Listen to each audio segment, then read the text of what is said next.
Today's little video is around how to make a new repair. Now please, before you start this new repair video, make sure you've watched the setup video. You must have that in place. It makes everything else easier and this whole process becomes simple if that's in place. Okay, let's go. Now there are a number of ways you can make a new repair or a new service call, whatever you want to call it. And there are a number of ways to view this. So you could look at your pipeline and see what new customers you have. You can look at your calendar and see where your reps are, who's booked where and what. So there are a couple of ways to do this, but let's go the simplest way first. And that is from here, we can either come to the drop down and scroll down to new repair, or from the main screen, simply hit new repair, whichever option is you feel comfortable with. Now this is one way of doing it. There are multiple ways of doing it. Now, I would recommend, and there are a couple of choices, you can assign a tech automatically or unassigned employee allows you to not assign the employee at this point, but simply take the details. Now let's select a customer, and I'm just selecting one here, and it's popping automatically to try and prompt you to do this. Now you'll notice when it does that, when you selected the customer, VS1 has recognized that this customer has 3 pieces of equipment already. So it's simply popping the list for that customer to say, they've already got equipment. Are we servicing an existing piece of equipment for this? Or we can create new from here. But in this case, I'm just going to select this unit here. And by default, all the information automatically loads. All the equipment loads. All its default servicing will load.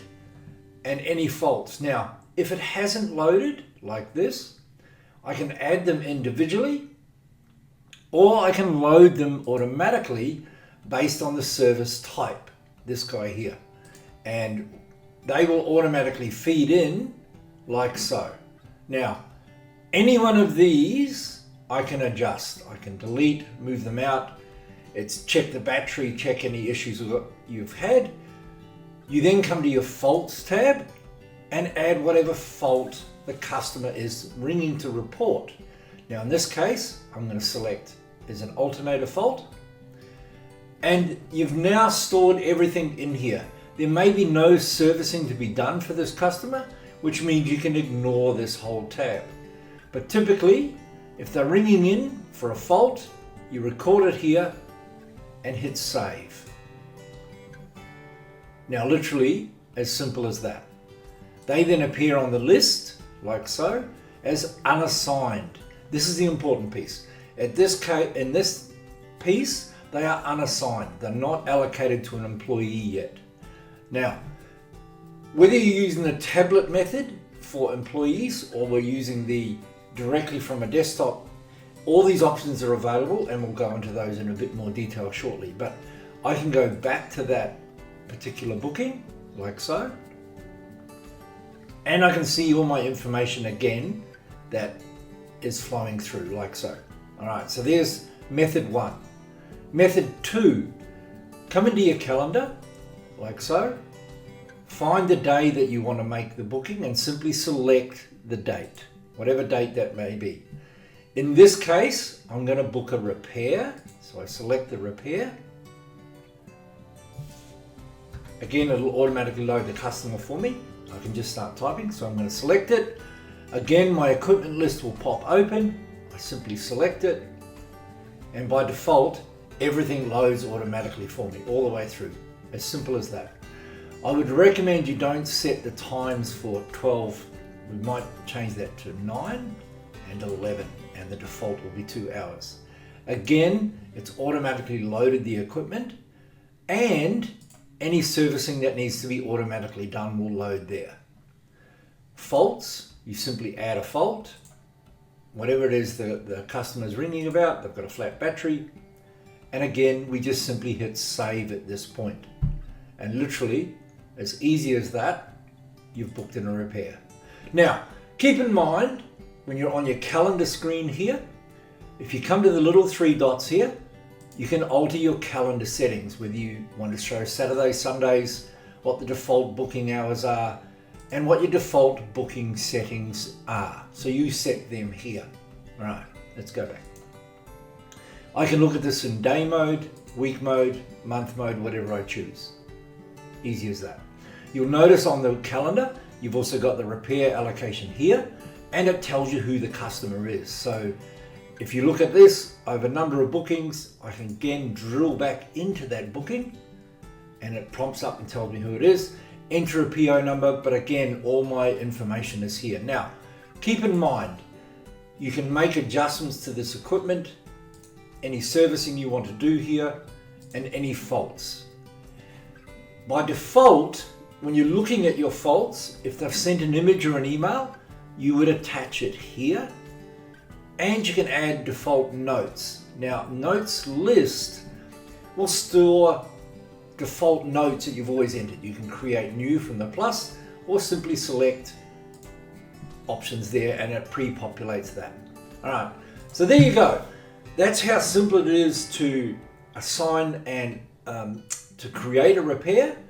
All that needs to happen from this point forward is if we come back up to our repairs and servicing list.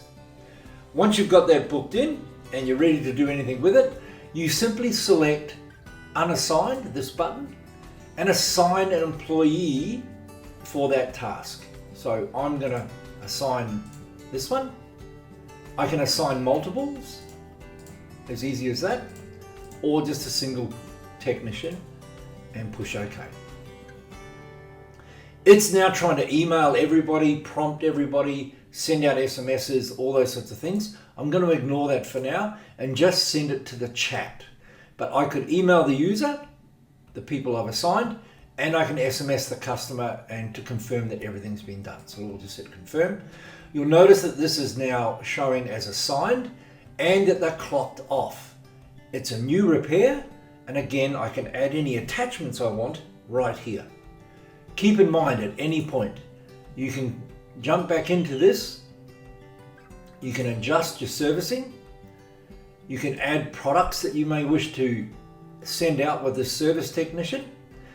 Once he gets on site with the tablets or whichever way you want to do, the next video will talk about the work performed and what he's going to be doing on site.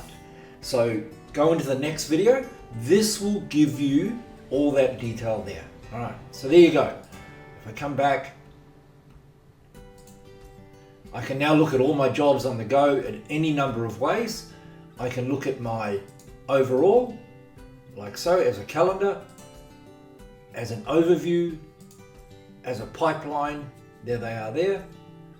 If we need to adjust this, we can simply drag and drop, and that'll drop into the next category. It'll show me all the detail, who's been assigned. And again, I've got a number of different charts and options that I can look at. But by far the easiest way to run this is with your calendar. You can view your calendar, you can see where all your guys are, who's booked, give them a color, and that'll show up there like so. So I hope that made sense. Again, if anything is unclear, simply go back, watch it again, pause the video, and make the changes.